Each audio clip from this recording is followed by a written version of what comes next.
देखिए कि जो सुप्रीम कोर्ट है, अदालतें हैं, उनके ऊपर उनका कब्जा है। और उसके बाद जो है आप देखें कि मीडिया का पूरा बाजारीकरण हो गया है। सरकार सख्त से सख्त कानून बना रही है जिनको हम ब्लैक लॉज कहते हैं, और उनका गलत इस्तेमाल किया जाता है। जो पहले कानून थे उनको भी और ज़्यादा कड़ा कर दिया गया है। जैसे यूएपीए था या ईडी था या दूसरे थे, सीबीआई थी, उनको एक हद से ज़्यादा अधिकार दे के जो है, एक तो सरकार ने उनको सबको अपने कब्जे में कर लिया, और दूसरा उसका जो दुरुपयोग है वो राजनीतिक विरोधियों के खिलाफ किया जाता है। तो ये हो गया कि कारपोरेट इतने मजबूत हो गए हैं कि वो सरकार चलाते हैं, वो सरकार को दिशा निर्देश देते हैं कि कौन प्रधानमंत्री बनेगा, कौन फाइनेंस मिनिस्टर बनेगा।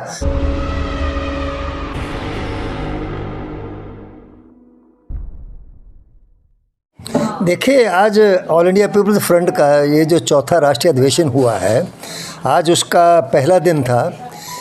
आज के सत्र में पार्टी की उपलब्धियों के बारे में चर्चा की गई, और उसके साथ एक सबसे महत्वपूर्ण बात ये है कि पार्टी का राष्ट्रीय राजनीतिक स्थिति पर क्या व्यू है, क्या उसकी दृष्टि है, इस पर चर्चा की गई है, जो कि बहुत महत्वपूर्ण है।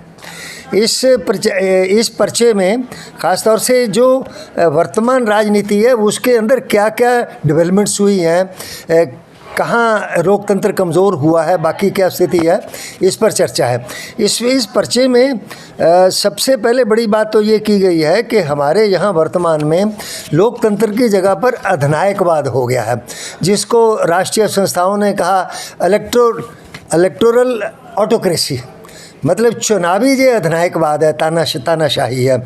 और ये जो अधिनायकवाद है ये आपको चारों तरफ दिखाई देता है। इसमें एक तो जो संघीय हमारी व्यवस्था थी, राज्यों की व्यवस्था थी, राज्यों को बिल्कुल दबा दिया गया है। उनकी स्वतंत्रता जो थी राज्यपालों के प्रति, दूसरों के प्रति, वो सारी ख़त्म कर दी गई है, और राज्य भी एक तरह से केंद्रीय सरकार के सबॉर्डिनेट हो गए हैं। ये संघीय व्यवस्था के लिए मतलब ये अच्छी स्थिति नहीं है। हम कोई एक ऑटोक्रेसी नहीं है, हम एक लोकतंत्र है। लोकतंत्र में राज्यों के भी अधिकार हैं, केंद्र के भी अधिकार हैं, परंतु आज राज्यों के अधिकारों को दबाया जा रहा। और ये जो अधिनायकवाद है ये आपको प्रशासन में भी दिखाई देता है। हमारे यहाँ जो संवैधानिक अधिकार हैं उनका दमन किया जा रहा है, और दुर्भाग्य से आपको जो राहत मिल सकती है, संवैधानिक जो राहत मिल सकती है, वो राहत आपको नहीं मिलती। आपने देखा होगा कि छोटे छोटे मामलों में जिन लोगों को गिरफ्तार कर लिया जाता है, उनके विरुद्ध फर्जी आरोप लगाए जाते हैं, वो सालों साल बिना किसी अभियोग के चालू हुए चार्जशीट दाखिल नहीं होती। 4-4, 5-5, 7 साल, 8-8 साल जो है जेल में पड़े रहते हैं, और उनकी कोर्ट में भी कोई सुनवाई नहीं होती। सबसे बड़ी मतलब चिंता की बात यह है कि पहले हम लोग कहते थे कि अगर प्रशासन मेरे से ज्यादती करेगा, कुछ भी करेगा, तो मुझे कोर्ट से राहत मिल जाएगी। परंतु आज तो ना हाई कोर्ट से राहत मिलती है और ना आपको जो है मतलब सुप्रीम कोर्ट से राहत मिलती है।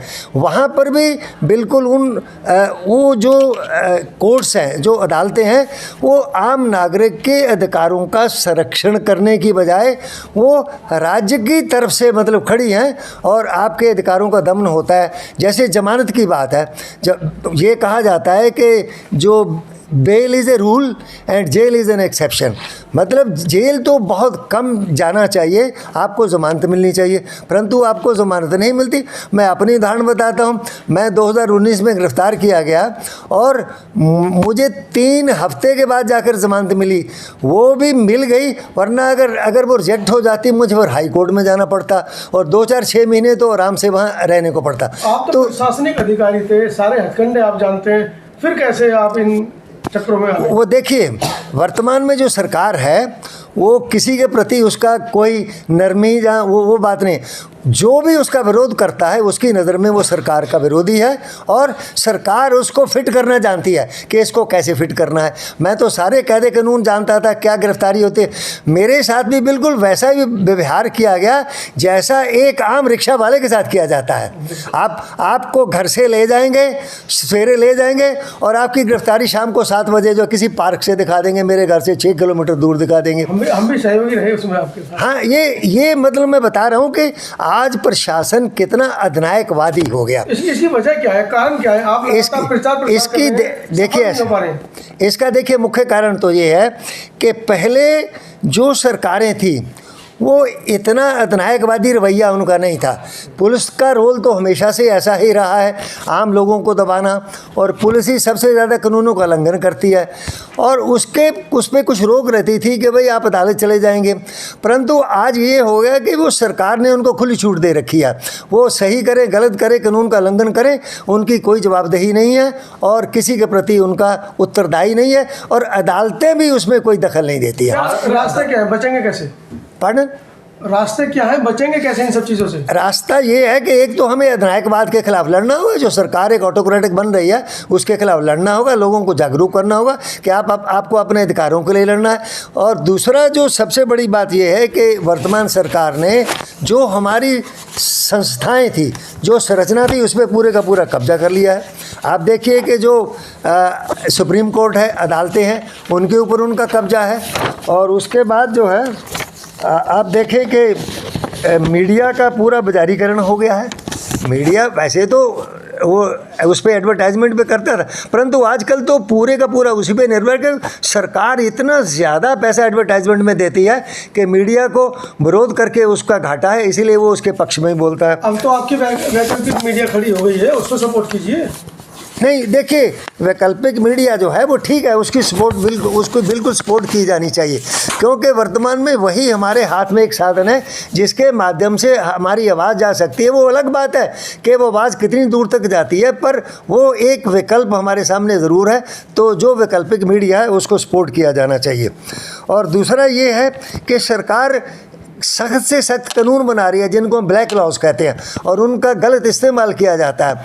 जो पहले कानून थे उनको भी और ज़्यादा कड़ा कर दिया गया है, जैसे यूएपीए था या ईडी था या दूसरे थे, सीबीआई थी, उनको एक हद से ज़्यादा अधिकार दे के जो है, एक तो सरकार ने उनको सबको अपने कब्जे में कर लिया, और दूसरा उसका जो दुरुपयोग है वो राजनीतिक विरोधियों के खिलाफ किया जाता है या सरकार के जो विरोधी हैं उनके खिलाफ किया जाता है।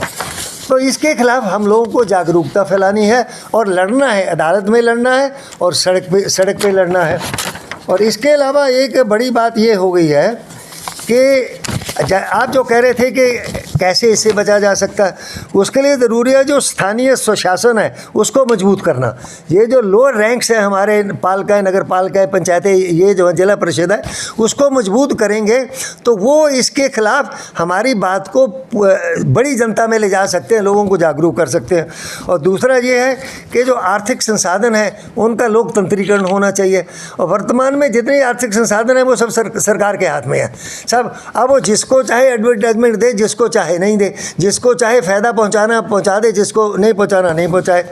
तो तीसरा ये है कि जो ट्रेड यूनियन है, जो सामाजिक संगठन है, जो जन आधारित संगठन है, उनको सबको पुनर्जीवित करना होगा, उनको और ज़्यादा मजबूत और सक्रिय करना होगा। तो ये जो परिस्थितियाँ हैं कि अधिनायकवाद के खिलाफ हम लोगों को आवाज़ उठानी होगी, लोगों को जागरूक करना होगा।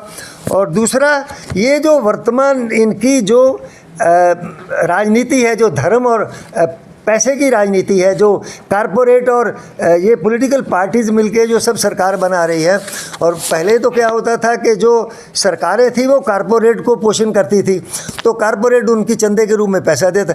अब तो ये हो गया कि कारपोरेट इतने मजबूत हो गए हैं कि वो सरकार चलाते हैं, वो सरकार को दिशा निर्देश देते हैं कि कौन प्रधानमंत्री बनेगा, कौन फाइनेंस मिनिस्टर बनेगा, और उनके कहने से बनते हैं। और कौन सी खनिज नीति आपकी बनेगी, कौन सी आपकी पावर नीति बनेगी, ये सारे कारपोरेट। तो ये जो आपके पास भी हैं, आप यूज़ क्यों नहीं करते उनको?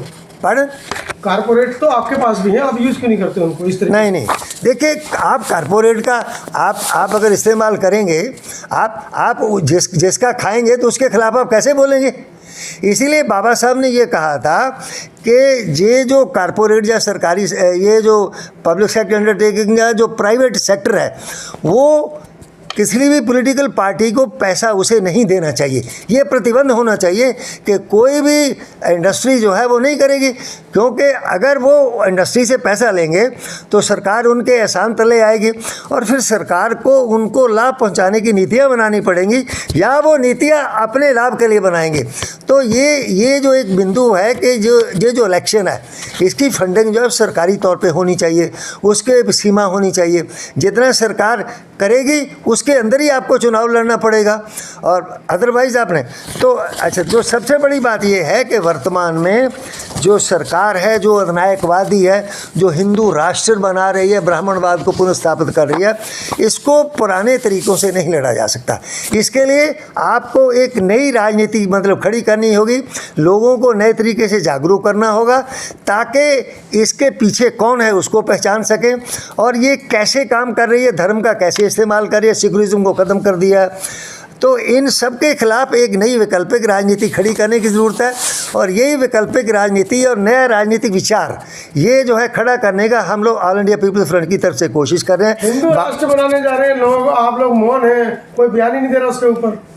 हम लोग बराबर लिखते हैं हिंदू राष्ट्र के खिलाफ। बाबा साहब ने कहा था, हम इस सिद्धांत पे चलते हैं, बाबा साहब ने कहा था केवल चुनाव जीतना राजनीतिक पार्टी का मुख्य काम नहीं होता। राजनीतिक पार्टी का मुख्य काम होता है आम जनता को राजनीतिक तौर पर शिक्षित करना। तो हमारी जो मुख्य भूमिका वर्तमान में है, हम आम जनता को राजनीतिक तौर पर शिक्षित करने का प्रयास कर रहे हैं। आज का ये सम्मेलन या हमारी जो छोटी मोटी पैम्फलेट है, पुस्तिकाएँ हैं, इसके माध्यम से हम एक नई राजनीति खड़ी करने की कोशिश कर रहे हैं और नई नीतियां हम ला रहे हैं। रोज़गार के बारे में देखिए, कहा जाता है कि सरकार इतनी बड़ी बेरोजगारी है, हर एक साल बढ़ रही है, सरकार सबको नहीं देती। हम कहते हैं कि आप रोज़गार को मौलिक अधिकार बनाओ, सरकार कहती है हमारे पास पैसा कहाँ है। तो बहुत सारे अर्थशास्त्रियों ने, जैसे मॉर्निंग में अरुण कुमार जी आए थे, इन्होंने ये रखा है कि आप जितने बिलियनर हैं, जो खरबपति हैं, जो सुपर रिच हैं, उनके ऊपर आप टैक्स लगा दीजिए, आपके पास इतना पैसा आ जाएगा, आपका एम्प्लॉयमेंट फाइनेंस हो सकता है, आप बेरोजगारी भत्ता दे सकते हैं, मनरेगा चल सकता है, शिक्षा चल सकती है। हम लोगों के बीच में ये ला रहे हैं कि सरकार जो बहाने बना के आपको टाल देती है, हम उन बहानों को बंद करें और लोगों को कहें कि आप इसका दबाव बनाइए, इसका आप कारपोरेट का टैक्स। लोगों में इतनी है, सरकार बनाने का एजेंडा ही किसी के पास नहीं है, सब में फूट पड़ी है। काशीराम जी के एजेंडे से 4 बार आप लोगों ने सरकार बनाई उत्तर प्रदेश में, आगे भी बना सकते हैं, लेकिन फूट का क्या करें। देखिए ऐसा है, सरकार बनाना बहुत महत्वपूर्ण नहीं है, महत्व है कि आपकी नीतियां क्या है, आपका एजेंडा क्या है। अब काशीराम जी ने 4 बार सरकार बनाई, तो उत्तर प्रदेश के दलितों का क्या विकास होगा, मुझे बता दीजिए ज़रा। मैंने एक अध्ययन किया था जो सेंसस से मिलता है, उसमें मैंने ये देखा था उत्तर प्रदेश के दलित बिहार के दलितों से भी बहुत मामलों में पीछे है, राजस्थान के दलितों से भी बहुत मामलों में पीछे। तो सरकार बनने से क्या होता है, मेन वो निर्भर करता है कि सरकार की नीतियाँ क्या है, सरकार का एजेंडा क्या है, सरकार किसके लिए है।